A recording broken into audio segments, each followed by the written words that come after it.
오늘 우리가 읽었던 본문 이제 19장 읽었는데 신의 강야에 이제 이스라엘 백성들이 도착을 합니다. 이제 지금까지 강야 처음에 어떤 강야에 도착했죠? 아니 신의 강야가 아니고 오늘은 신의 강야고 처음에 자 이스라엘 백성들이 홍해를 딱 건너서 바로 처음에 도착한 강야가 어느 강야예요? 수로 강야예요. 수로 강야 혹은 술 강야라고 합니다. 수로 또는 술 강야. 그 다음에는 어떤 강야예요? 출애굽기는 안 나와요. 출애굽기는 안 나오는데 그 다음에 이제 나오는 강야가 에담 강야입니다. 에담. 에담은 이제 민수기 35장에 보면은 에담의 장막을 치고 이렇게 나와 있어요. 그래서 에담이라는 강야의 장막을 두 번째, 세 번째는 어느 강야예요? 신강야죠. 신강야. 신강야는 나중에 또 나옵니다. 그 신하고 또 달라요. 그리고 이제 오늘 이제 출애굽기 19장에 도착한 강야는 어느 강야예요? 신의 이제 신의 강야. 잘 정신 차리고요. 정신 차리고. 졸지 마시고 식곤증 때문에 졸 수가 있으니까 너무 시원하게 하니까 잠 올 것 같아 이게. 자, 그래서 이 네 가지 네 강야가 이제 그 이제 신의 강야는 어디입니까? 요렇게 된 요 마지막 여기 쭉 이게 이렇게 쭉 튀어나온 부분 그죠? 여기가 신의 강야예요. 그러니까 신의 강야는 어느 산입니까? 신의 산. 신의 산 앞에 있는 강야를 신의 강야라고 한다. 이렇게 여러분들이 아시면 되겠고. 이 바로 신의 강야는 이스라엘 백성들에게 정말 중요한 곳입니다. 왜냐하면은 이곳에서 누구를 만나게 됩니까? 직접적으로 지금까지는 하나님을 직접 보지를 못해서 이스라엘 백성들이 멀리서만 봤지만 이제는 바로 눈앞에 물론 하나님의 형상으로 나타나지는 않았지만 바로 이곳에서 하나님이 어떻게 하신다? 강림하셨어요. 강림. 강림하신다. 그래서 출애굽 이후에 처음으로 강림이라는 단어가 나온 곳이 바로 이곳이에요. 그래서 하나님께서 내가 강림할 터이니 어떻게 준비하라 이런 내용들이 오늘 19장에 보면 쭉 연결되어 있는데 자 PPT를 한번 띄워보도록 하겠습니다. 19장 제목은 한번 읽어보겠습니다. 시작. 제사장 나라 거룩한 백성. 네, 앞에 이제 하나 더 있긴 하는데, 내가, 이제, 우리 세 가지가 원래는 있어요. 그래서 내 민족, 모든 민족 중에서 내 소유, 하나님의 소유, 제사장의 나라, 거룩한 백성, 이렇게 되는 겁니다. 너무 길어서 제사장 나라와 거룩한 백성만 적었는데, 제사장 나라, 거룩한 백성, 하나님의 소유가 된 우리가 오늘 어떤 삶을 살아야 되는지에 대해서 19장은 이야기하고 있습니다. 자, 첫 번째, 이제 신의 강야에 도착한 백성들. 자, 이제 신의 강야에 도착했어요. 그래서 첫 번째, 이스라엘 백성들이 언제 어디에 도착했습니까? 1절, 2절에 보니까 출애굽한 지 얼마 지났어요? 3개월이 지나서 출애굽한 지 3개월이 지나서 어디에 도착했어요? 신의 강야에 도착했다. 그리고 이제 이런 이제 백성들을 하나님께서 그러면은 신의 강야에 도착할 때까지 하나님께서 어떻게 이스라엘 백성들을 인도하셨는가? 어떻게 인도했습니까? 오늘 우리가 읽었잖아요. 뭐로 업었어요? 독수리 날개로 업어서 누구에게로 인도했다? 네개로 하나님에게로 인도하셨다. 하나님에게로. 네, 말씀을 다 읽었는데 잘 기억이 안 나요? 방금 우리 다 읽었잖아요. 지금 여기까지는. 그죠? 그래서 독수리 날개로 업었다. 자, 여러분 독수리 날개로 업었다는 게 무슨 뜻이냐?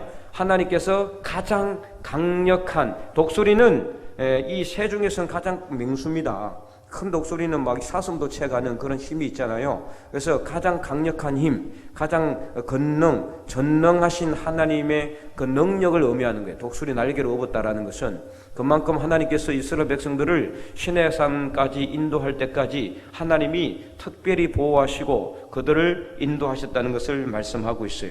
그래서 이들에게 이제는 이제 하나님이 독수리 날개로 이들을 업어서 인도하셨다면은 이제는 하나님께서 이들에게 무엇을 요구하고 있느냐? 하나님의 약속이 무엇인가? 여기에 대해서 살펴보도록 하겠습니다. 하나님이 무엇을 약속했습니까? 무엇을 약속했어요? 자, 5절에 일단은 먼저 뭘 해야 돼요. 그죠? 뭘 해야 됩니까? 너희가 내 말을 잘 듣고 뭐를 지키면은 내 언약을 잘 지키면 뭐가 된다? 첫 번째 모든 민족 중에서 뭐가 된다? 내 소유가 되고 그 다음에 내게 대하여 뭐가 된다? 제사장 나라가 되고, 세 번째, 그리고 또 뭐가 된다? 거룩한 백성이 되는 거예요. 자, 이 세 가지, 다시 첫 번째 뭐예요? 모든 민족 중에서 내 소유, 하나님의 소유가 되고, 두 번째는 제사장의 나라, 세 번째는 거룩한 백성. 이 중요한 겁니다. 예, 중요한. 여러분이 찬양에도 많이 나오죠. 오늘 우리 장로님도 찬양 때 이 이제 찬양을 했는데, 우리가 이 하나님의 소유가 되고, 하나님에 대하여 제사장 나라가 되고, 하나님의 거룩한 백성이 되는 거, 이게 바로 그리스도인들이 살아가는 신앙의 정체성이에요. 신앙의 정체성. 우리는 이 세상의 소유가 아니에요.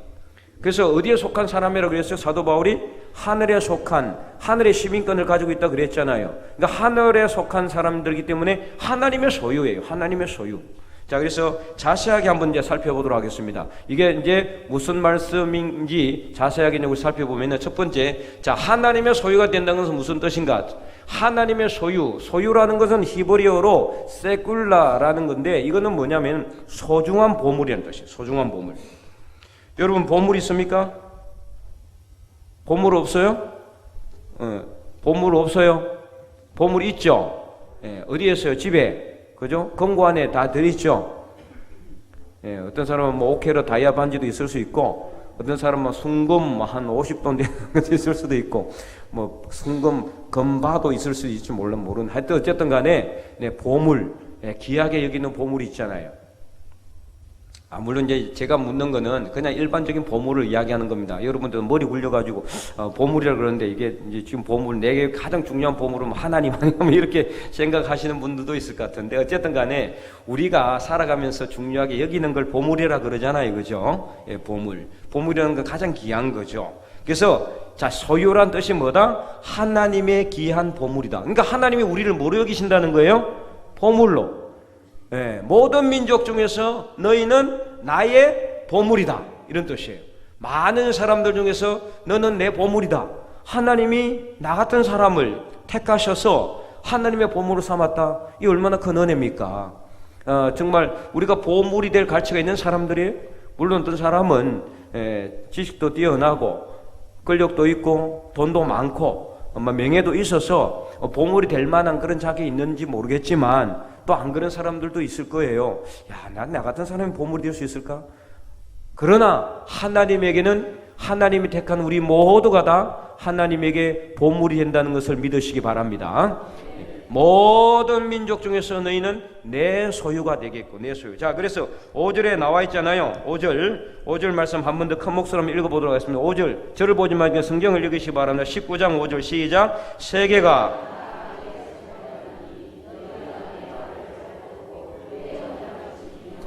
너희는 모든 민족 중에서 내 소유가 되겠고, 6절, 너희가 내게 대하여 제사장 나라가 되며 거룩한 백성이 되리라. 여기까지. 네. 그래서 하나님의 소유, 하나님의 귀한 보물입니다.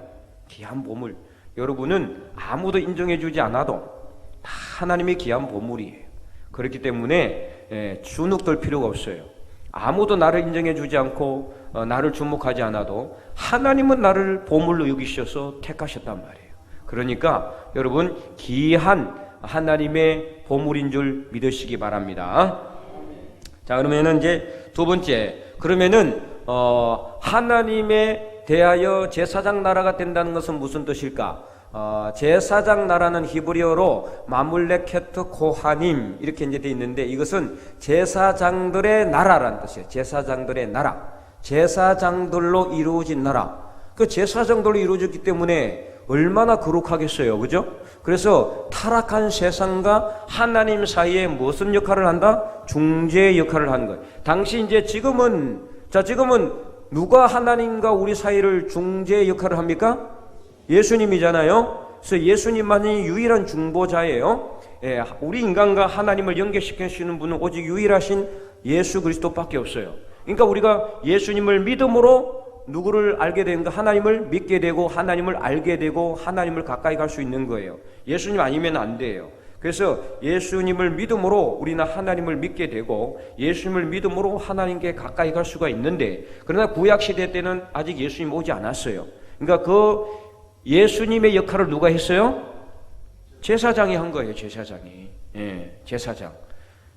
이게 정말 중요한 역할이죠. 그러니까 그러므로 어떤 삶을 살아야 되느냐? 거룩한 삶을 살아야 된다 이 말이에요. 거룩한 삶. 이따가 이제 이야기할 텐데, 자 그래서 제사장 나라가 된다는 것은 우리 이 세상에 타락한 세상과 하나님과의 연결고리 역할을 한다. 중재 역할을 한다는 뜻입니다. 그러면 오늘 우리는 하나님에게 제사장 나라가 된다는 것은 무슨 역할을 해야 된다? 우리가 물론 예수님이 있지만 우리가 잘 믿음으로 잘 살아서 그리스도인다운 삶을 살아서 이 우리의 삶을 보고 세상 사람들이 하나님을 믿을 수 있도록, 우리를 보고 하나님께 가까이 올 수 있도록, 우리를 보고 예수님을 믿을 수 있도록 그런 삶을 살아야 된다는 것을 말하는 거죠. 그래서 우리는 제사장 나라입니다. 제사장 나라. 우리 다 모두 제사장입니다. 거룩한 제사장. 그래서 제사장다운 삶을 살아야 돼요. 제사장다운 삶. 그래서 이제 세 번째는 그러면은 거룩한 백성이라는 무슨 뜻이냐? 거룩이라는 뜻은 히브리어로 카도시인데 무슨 뜻이 있다 그랬죠? 구별. 수없이 많이 이야기했죠. 구별된다. 그래서 레위기 말씀에 보면은 구별이라는 게 뭐라고 그랬어요? 딱 갈라진 것을 이야기한다 그랬죠. 갈라진 거. 그래서 정결한 짐승은 어떤 짐승이라고 그랬어요? 대세김질을 하고 굽이 갈라진. 야, 그래서 굽이 갈라진 것은 뭘 의미한다? 거룩이란 뜻이라 그랬죠. 거룩. 딱 구별됐어요. 딱 나누어졌다 이 말이에요. 이거는 차별이 아니에요. 차별이 아니고 구별입니다. 다릅니다. 우리는 세상 사람들과 다른 삶을 살아야 돼요. 이게 바로 구별입니다. 그래서 거룩한 백성이 된다는 것은 세상과 구별된 삶을 산다. 구별된.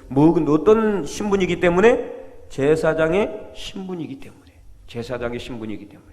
자, 그래서 첫 번째는 하나님의 소유가 된 백성으로서 하나님의 귀한 보물이. 두 번째는 그래서 우리는 하나님에 대하여 어떤 사람이다? 제사장이다. 그래서 어떤 삶을 살아야 된다? 거룩한 삶을 살아야 돼요. 세 가지가 다 연결되죠. 그래서 오늘 여러분은 우리가 하나님의 소유가 된 백성으로서 하나님의 귀한 보물이기 때문에 우리가 제사장으로서 세상과 구별된 삶을 살아서 이 혼탁한 세상과 하나님을 갖다가 연결하는 그런 거룩한 하나님의 그리스도인다운 삶을 살아갈 때 하나님께 영광 올려드리게 되는 겁니다. 그래서 하나님이 우리를 택한 이유가 있어요. 나같이 지질이 못나고 또 부족해 보이고 연약해 보여도 하나님에게는 쓸모가 있기 때문에 하나님 나를 택한 거예요. 아무 쓸모도 없는데 하나님이 택하시겠어요? 쓸모가 있으니까 택했죠. 그러니까 여러분은 다 하나님의 택하심을 받은 하나님의 소유된 백성이요 제사장 나라요 거룩한 백성인 줄 믿으시기 바랍니다. 자, 그래서 이제 이렇게 우리는 하나님의 소유된 백성이요 제사장 나라요 거룩한 백성으로서 그러면은 그 거룩한 백성으로서 삶을 살아가기 위해서 구체적으로 어떻게 해야 되느냐? 자, 두 번째, 우리는 자신을 어떻게 해야 된다? 성결하게 해야 된다. 성결하게. 자, 7절에서 25절까지 말씀입니다. 우리가 읽지는 않았지만 우리 이제 성경을 잘 보시기 바랍니다. 자, 그래서 자신을 성결하기 위해서 어떻게 해야 되느냐? 하나님께서 백성들에게 이제 강림을 하신다고 하는데요. 자, 오늘 본문 10절, 11절 우리가 읽지는 않았지만은 10절과 11절 말씀, 10절과 11절 말씀 우리 함께 읽어보도록 할까요? 시작. 여호와께서 모세에게 이르시되 너는 백성에게로 가서 오늘과 내일 그들을 성결하게 하며 그들에게 옷을 빨게 하고 준비하게 하여 셋째 날을 기다리게 하라. 이는 셋째 날에 나 여호와가 온 백성의 목전에서 시내 산에 강림할 것임이니. 아멘. 어떻게 한다 그랬어요? 강림한다. 강림이란 것은 하나님께서 직접 내려오신다는 뜻이에요. 하나님이 직접 내려오신다. 하나님의 강림이 이루어지는 거예요. 이거 어마어마한 사건이죠. 엄청난 사건이에요. 창조주께서 인간 앞에 나타나는 것, 이건 아무에게나 하는 게 아니죠. 하나님의 소유된 백성이요 하나님에게 대하여 제사장 나라가 되고 거룩한 백성이 된 사람 앞에만 하나님은 강림하시는 겁니다. 세상에 더러운 때를 묻고 더러운 옷을 입고 있는 사람 앞에는 절대로 강림하지 않습니다. 그렇기 때문에 무엇을 하라고 명령하고 있느냐? 자, 그래서 요구한 것이 뭡니까? 자신을 성결하게 하고 뭐를 빨라고? 옷을 빨라고 명령하고 있는 거예요. 자, 그러면 이제 우리가 입고 있는 옷을 이걸 빨는 것은 뭐냐? 물론 우리가 하나님 앞에 예배드리러 갈 때 더러운 옷을 입고 가는 것도 안 되지만, 이 옷을 빤다는 것은 영적으로 뭐를 의미하느냐? 우리 자신을 어떻게 한다? 거룩하게 한다는 거예요. 거룩하게. 구별하는 삶을 살라. 깨끗하게 죄를 회개하고 하나님 앞에 나가야 돼요.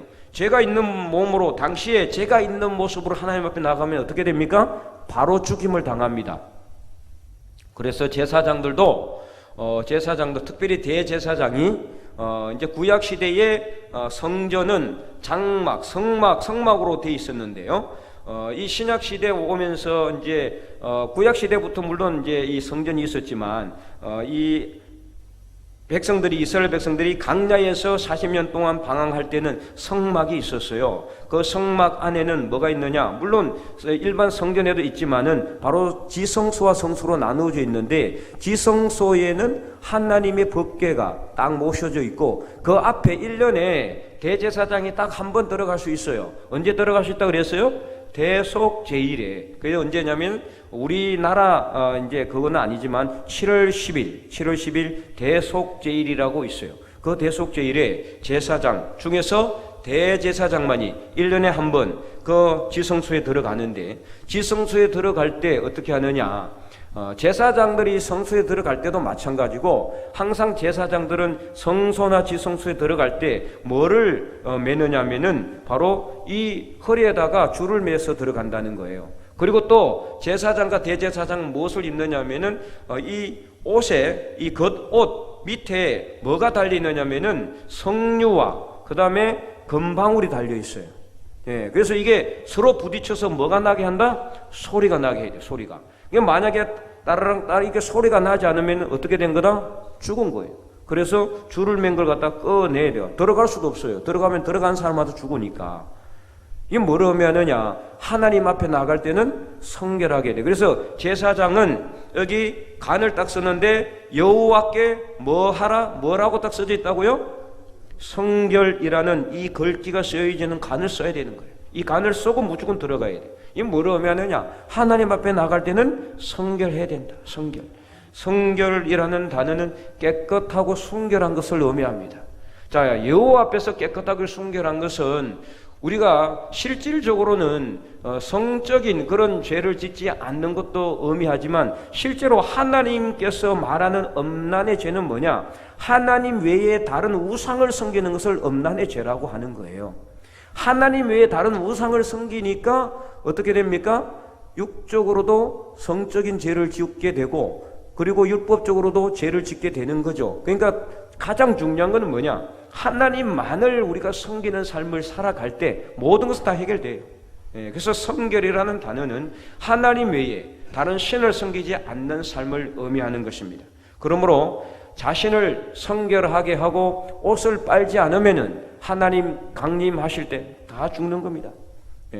그래서 절대로 하나님 앞에 가까이 오지 못하도록 그렇게 명령한 이유가 있어요. 그래서 성결이라는 것은 원본적인 뜻은 뭐냐? 히브리어로 웨킷 다시 탐인데, 카도시 이게 카도시에서 이게 변형된 단어예요. 자, 카도시가 아까 무슨 뜻이라 그랬어요? 거룩, 구별이라는 뜻이라 그랬잖아요. 그러면 이 성결이라는 단어는 카도시라는 히브리어 원어의 강의능동형, 문법적으로 말하면 거예요. 강의능동형. 강의능동형은 뭐냐면은 가장 강력한 의미를 가진 능동적인 동사다, 이렇게 보시면 되는 거예요. 그러니까 이제 구별인데 그냥 구별이 아니고 완전한 구별, 철저한 구별, 강력한 구별을 의미하는 게 성결이에요. 성결. 그러니까 거룩이란 단어보다 더 강한 단어라고 볼 수가 있죠. 더 강한 단어. 그러니까 하나님 앞에 제사장이 나갈 때는 그냥 거룩한 상태가 아니라 더 거룩한 것을 요구했다는 겁니다. 더 거룩한 것을. 그러니까 자신을 성결하게 하고, 그리고 자신의 옷을 빨고 하나님 앞에 설 것을 하나님께서는 요구하고 있다. 자, 그래서 우리가 하나님께서 백성들을 가까이 오지 못하게 한 이유가 있어요. 자, 그래서 두 번째, 하나님은 왜 백성들이 가까이 오지 못하게 했습니까? 죽을 수 있기 때문이에요. 자, 그래서 12절, 13절 한번 읽어볼까요? 12절, 13절. 너는 백성을 위하여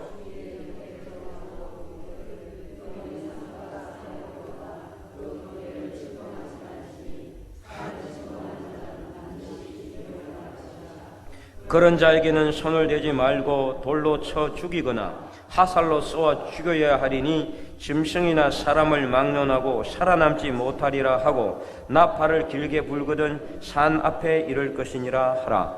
이 정말 엄중한 상황이죠. 이런 사람은 그냥 죽이지 말고 돌로 쳐 죽이거나 화살로 쏴 죽이라고 했어요. 비인격적이지만은요, 우리가 오늘 하나님 앞에 나가는데 인격적인 것을 우리가 따질 수가 없는 거 아닙니까? 그래서 철저한 성결을 하나님은 요구했다. 하나님 앞에 가까이 오지 못하게 하고 뭐를 정하라고 그랬어요? 경계를 정하라고 그랬어요. 경계. 자, 그래서 이 경계 딱 넘어가면 어떻게 해요? 무조건 죽는 겁니다. 성결하든 안 하든 죽는 거예요. 그러니까 경계를 정해서 그 경계 이상 넘어오지 못하도록 했어요. 죽을 수 있기 때문에 이 경계를 정한다는 말이 계속해서 이제 반복되고 있는데, 그만큼 하나님께서는 이 백성, 이 일반 사람과는 절대로 섞일 수 없는 그런 거룩하신 분이에요. 인간이 하나님이 될 수가 없고 하나님이 인간이 될 수가 없는 거죠. 그런데도 불구하고 하나님이 인간이 되신 사건이 어떤 사건입니까? 바로 성육신 하신 예수님의 사건인 거예요. 이게 얼마나 큰 은혜입니까, 여러분? 구약시대는 이처럼 하나님 앞에 가까이 가는 것조차 불가능했어요. 가까이 가면 무조건 죽는 겁니다. 이거는 성결하든 성결하지 않든 이건 상관이 없어요.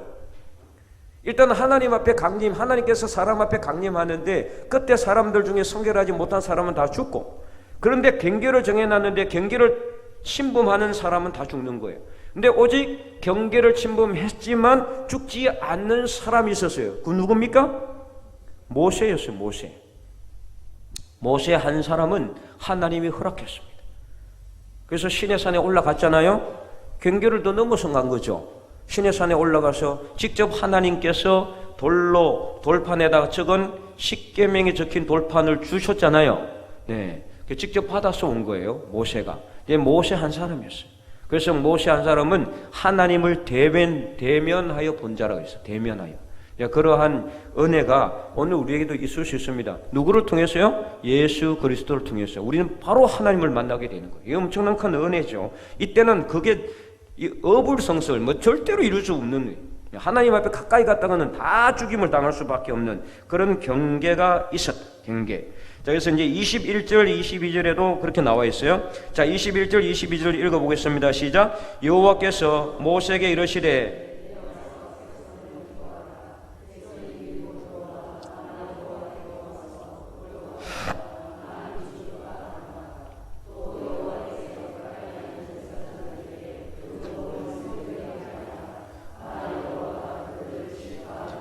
끝없이 계속 이렇게 이야기하잖아요.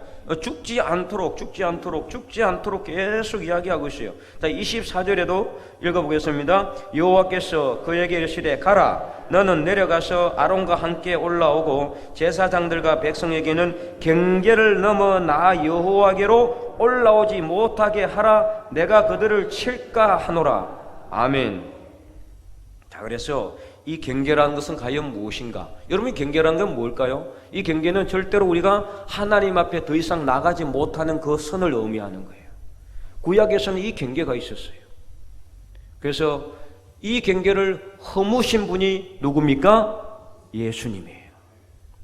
그래서 오늘 우리는 하나님께 가까이 갈 수도 있고 하나님의 음성 들을 수도 있고 우리가 직접 형체는 없지만 하나님을 만질 수도 있고 느낄 수도 있다.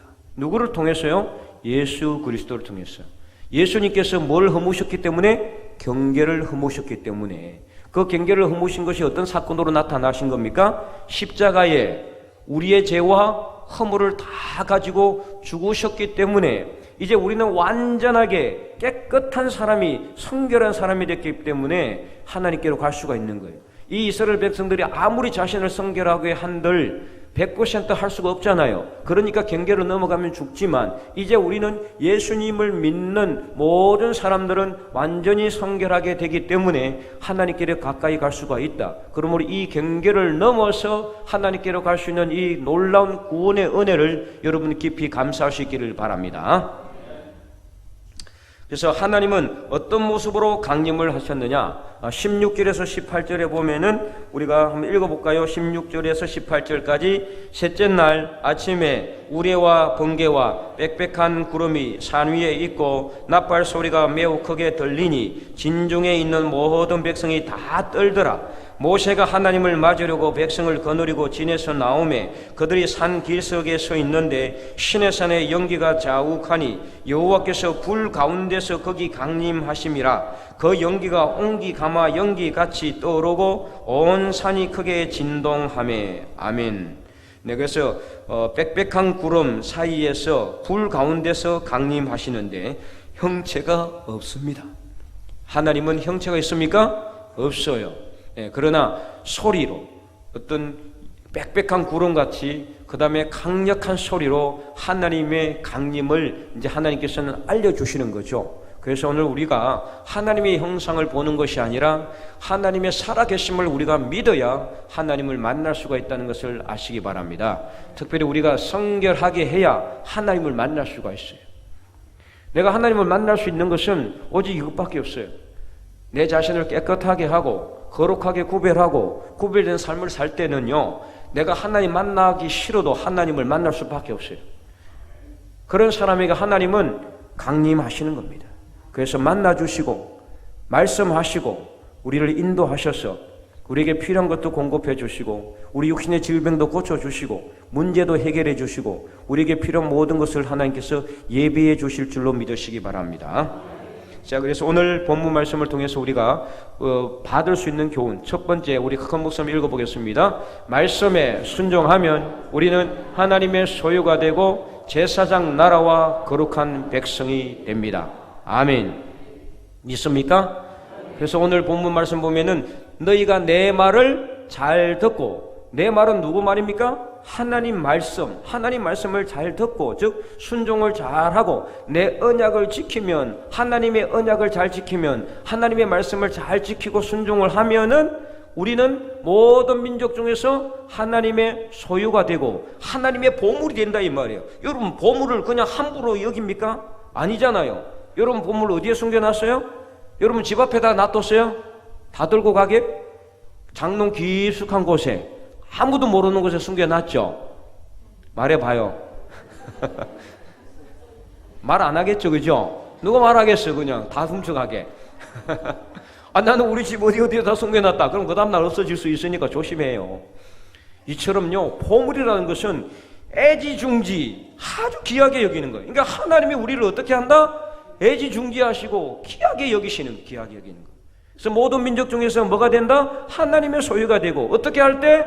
하나님의 말씀에 순종하고 하나님의 말씀대로 잘 지키면은, 이 하나님의 말씀대로 잘 지키고 순종하면은 우리는 모든 민족 중에서 하나님의 소유가 되고, 두 번째는 뭐가 되고? 제사장 나라가 되며, 그래서 거룩한 백성이 되어서 우리는 하나님의 나라를 이루는 그런 삶을 살아갈 수 있음을 믿으시기 바랍니다. 자, 두 번째는, 두 번째 큰 목소리 읽어보겠습니다. 하나님을 만나기 위해서 우리는 항상 세상의 옷을 빨아 성결하게 해야 된다. 세상에 때가 묻어있는 옷을 입고 있잖아요. 그래서 우리가, 여러분 또 혹시 오해하는 사람, 오늘 집에 가서 막 세탁기에 넣고 확 빨아가지고 내일 입으면은 하나님 만난다, 뭐 그럴 수도 있지만은 이는 그런 뜻이 아니에요. 물론 우리가 더러운 옷을 입고 예배 드리면 안 되지만, 여기에서 말하는 것은 영적인 뜻입니다. 우리를 영적으로 깨끗하게 해야 되는 거예요. 영적으로. 그래서 늘 우리가 다른 세상의 것에 관심을 두지 말고, 오늘 오전 예배 말씀 드린 것처럼 내 손에 거물을 딱 쥐고 언젠가 한 대박 날이라, 막 이런 어떤 마음 가지고 늘 이런 생각 가지고 하나님 따른다는 거, 이건 불가능해. 그래서 예수님이 뭐라 그랬어요? 두 주인을 겸하여 섬길 수 있다 없다? 섬길 수 없다 그랬잖아요. 누가 그랬어요? 예수님이 말씀하셨잖아요. 두 주인을 겸하여 섬길 수 없다는 거예요. 한 주인만 섬기는 거예요. 그러니까 우리는 누구만 섬겨야 됩니까? 하나님만 섬겨야 돼요. 세상의 것은 섬기는 것이 아니라 어떻게 우리가 다스려야 되는 거예요. 여러분, 그걸 분명히 알아야 됩니다. 근데 우리는 많은 사람들이 세상의 것을 다스리는 게 아니라 어떻게 세상 욕심의 노예가 되어 살아가고 있어요. 그 어떻게 하면 부자가 될까? 이 물질의 노예가 되고, 어떻게 하면 높은 자리에 올라갈까? 권력의 노예가 되는 거예요. 어떻게 하면 내 이름을 높일까? 명예의 노예가 되는 거예요. 이러면 안 돼요. 이거는 하나님이 우리에게 주신 뭡니까? 선물이에요. 그러니까 어떻게 해야 돼요? 다스릴 수 있어야 돼요. 그리고 우리가 하나님의 백성이 되고 하나님의 예수 그리스도의 제자가 되면은요, 명예나 권력이나 물질이나 부는 그냥 자연히 오게 돼 있는 거예요. 우리가 내 마음대로 부릴 수 있어야 되는 거예요. 그런데 우리는 어때요? 막 돈에 따라다니고 물질에 따라다니고 권력에 따라다니고 명예에 따라다니고 허겁지겁 살아가서는 안 되는 거예요. 다스릴 수 있어야 됩니다. 있으면 감사, 없으면 더 감사. 안 되는 거예요? 없으면 더 감사하는 거죠. 왜요? 열심히 기도할 수 있으니까. 그래서 물질은 다스리는 거고 권력과 명예도 마찬가지입니다. 다 다스리는 겁니다. 하나님께서 우리에게 주신 선물이기 때문에 여기 노예가 되어서는 안 되는 거예요. 절대로. 그래서 우리는 이 험한 세상 살아가는 데 있어서 우리가 먼저 하나님 앞에 바로 서고 우리 자신을 성결하게 하면은 하나님을 만나게 된다. 하나님을 만나게 된다. 믿으시기 바랍니다. 예. 그래서 우리 신명기 말씀에도 보면은 뭐라고 했습니까? 너희가 간절히 나를 구하면은 어떻게 한다? 나를 만나리라. 나를 만나리라. 간절히 나를 구하면 나를 만나리라. 예. 분명히 만나게 되어 있습니다. 그래서 우리가 성결하게 하여 하나님을 만날 수 있기를 바랍니다. 자, 마지막 세 번째, 우리 큰 목소리로 보겠습니다. 오직 예수님만이 우리와 하나님 사이에 경계를 없을 수가 있습니다. 그렇기 때문에 오늘 오전 예배의 말씀처럼 누구만 붙들어야 되는 거예요? 참 포도나무 대신 예수님만 붙들어야 되는 거예요. 예수님 안에 거하고 예수님을 굳게 붙들면은 너희가 내 제자가 되고 뭐를 많이 맺는다? 열매를 많이 맺는다. 그래서 그게 어떻게 된다? 하나님께 영광이 된다는 겁니다. 우리가 애써서 하나님 영광 구하는 그런 삶을 살 필요가 없어요. 그러니까 우리 힘으로 해서는 안 된다는 거예요. 어떻게 하면 된다? 예수님 안에 거하고 예수님을 붙들고 예수님의 참 제자가 되면은 나도 모르게 성령의 9가지 열매를 주렁주렁 맺게 되고 그렇게 되면은 하나님께 영광이 되는 것이고 나의 삶을 보고 세상 사람들이 야, 저 사람이 바로 제사장 나라다. 제사장이다. 이렇게 인정해주고 하나님께 나올 수 있는 그런 통로가 마련되게 되는 겁니다. 오늘 그래서 우리가 이 세 가지 교훈을 깊이 명심하시고 우리가 항상 예수 그리스도를 붙들고 예수님 안에 거해서 참 포도나무 되신 예수님을 통해 많은 열매, 믿음의 열매, 성령의 열매를 주렁주렁 맺어서 하나님께 영광 올려드리는 예수 그리스도의 참된 제자들이 다 될 수 있기를 주님의 이름으로 간절히 축원드립니다.